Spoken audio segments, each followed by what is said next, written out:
For about the last 20 years, my wife and I have had a pretty simple rule. If we don't need to drive to work, we don't need to own a car. This was pretty easy when we lived in central London because the public transit system was so exceptional.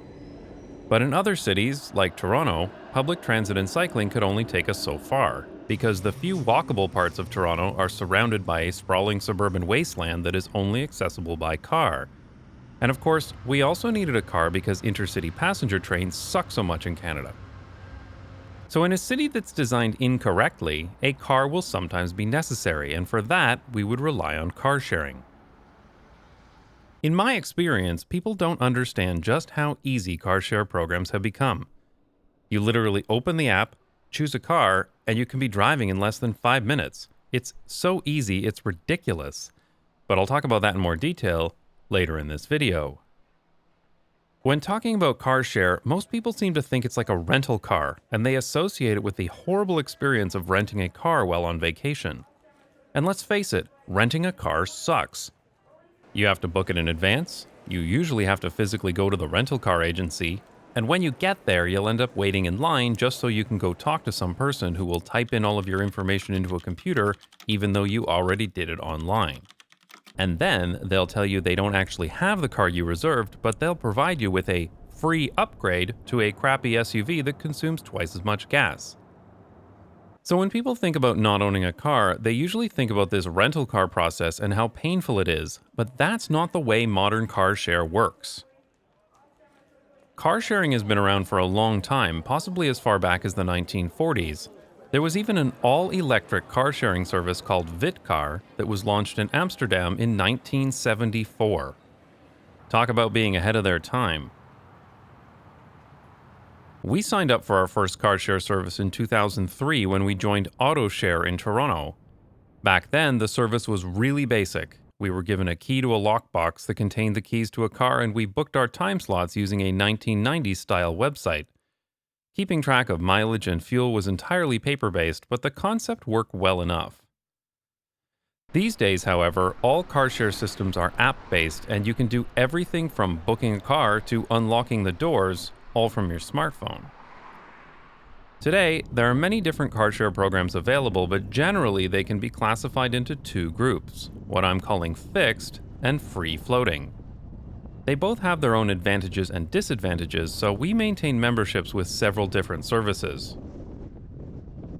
The oldest type of car sharing program is the fixed kind, and our service in Toronto is like this. This is where cars are parked throughout the city in fixed locations.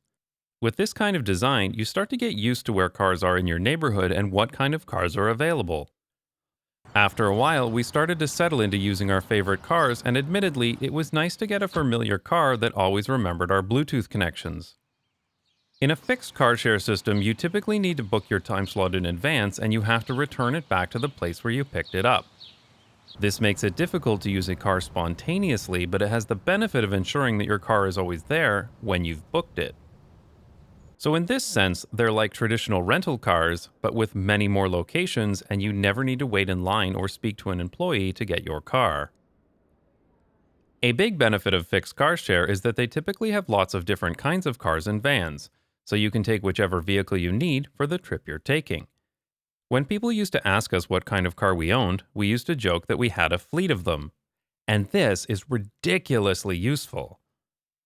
If I was just driving somewhere by myself or with a few other people, I would get a small fuel-efficient car that's cheap and easy to drive. But if I had to go buy a sheet of plywood or move a bunch of large items, I could get a cargo van like this one that fits everything perfectly.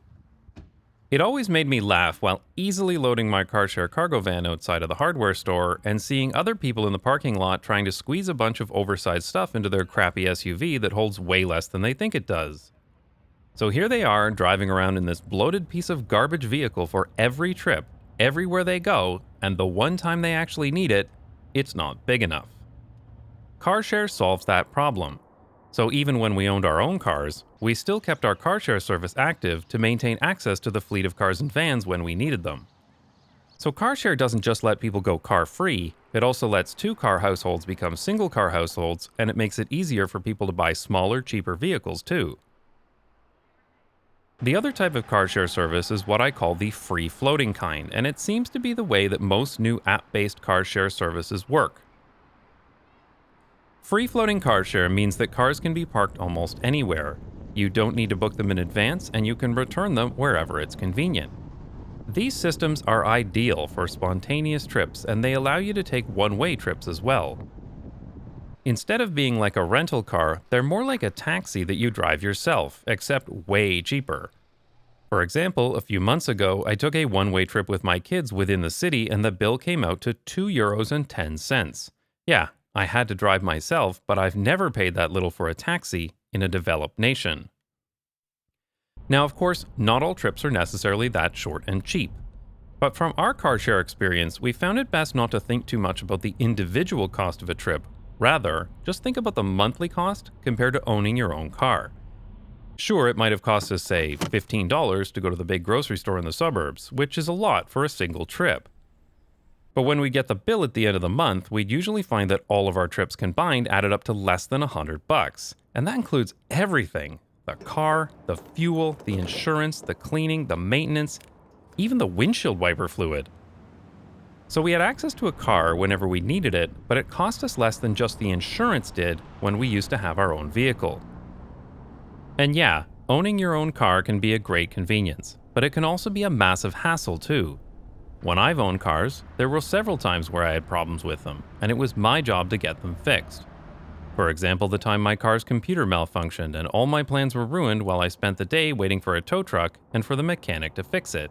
And I was at about $600 by the end of the day as well. CarShare cars are reliable and they're well maintained because it's in the company's best interest to keep them in service. In 18 years and hundreds of CarShare rides, I've only had a problem once. And when that happened, I called their hotline, they booked me another car nearby, and I just left the broken car at the side of the road for them to deal with. They even gave me a discount on my rental for the trouble. That's great. It's also nice not to have to worry about getting my car damaged or having to deal with insurance, or having my car broken into, which has happened to me. Car sharing gives you access to a car, but it removes all of the stress, hassle, and expense of owning your own vehicle. Every car share system we've used has per-minute rates, but they sometimes have discounts for longer trips, weekends, and multi-day trips as well. For example, it's common to have a maximum rate of, say, 5 to 8 hours per day, and after that, you pay the 24-hour rate. So if we were planning a road trip, we'd usually pick up the car the night before and park it right in front of our house, so it was ready to go the next morning at no extra cost. For example, one of the times we lived in Toronto, our family used to drive to go skiing every Sunday in the winter. The daily rate at the time was $85, so our car cost for those winter months was $340 for 4 days of skiing. But of course, other months of the year we might not use it at all, so then we'd pay nothing. The average car spends 96% of its time parked, but you're still paying for it to sit there. I like the idea that when I'm not using the car, I'm not paying for it, and I'm not worrying about it either. That's a level of freedom you just don't get with car ownership. You really have to be using a car more than every single weekend every week of the year before CarShare comes anywhere close to the cost of owning your own vehicle. Which is why we had our policy. If we didn't need to drive to work, we didn't need to own a car, even when we had 2 kids, and we saved a hell of a lot of money doing so. Here in Amsterdam, we have a lot of different car share services available to us. All of this choice has given us the luxury of being able to only use car share programs that have electric vehicles, because I generally think it's impolite to give little kids asthma when I'm going somewhere. The way these systems work is pretty similar, and they're generally the same in other cities as well. So here's what a typical trip looks like on a modern free-floating car share service. First, you open the app, and you're presented with a map of cars nearby. There are usually several cars within a short walk, but there have been a few busy times that I've had to take a quick bike ride out to pick up my preferred car. Some services only use 1 or 2 models of car, especially those that are owned by a specific car company. Other services have several different makes and models, and I've enjoyed trying out every type of car available. I can confidently say that the Nissan Leaf is my favorite electric car. You select the car you want in the app and it's reserved for 15 minutes, giving you enough time to get to the car. When you get to your car, you take a quick look around and check for any damage. New damage can be reported in the app. You can also use the app to let them know if the car is dirty. In my experience, CarShare cars are almost always clean because people don't want to get charged for leaving it dirty, and the CarShare company professionally cleans their cars on a regular basis. You unlock the doors from the app.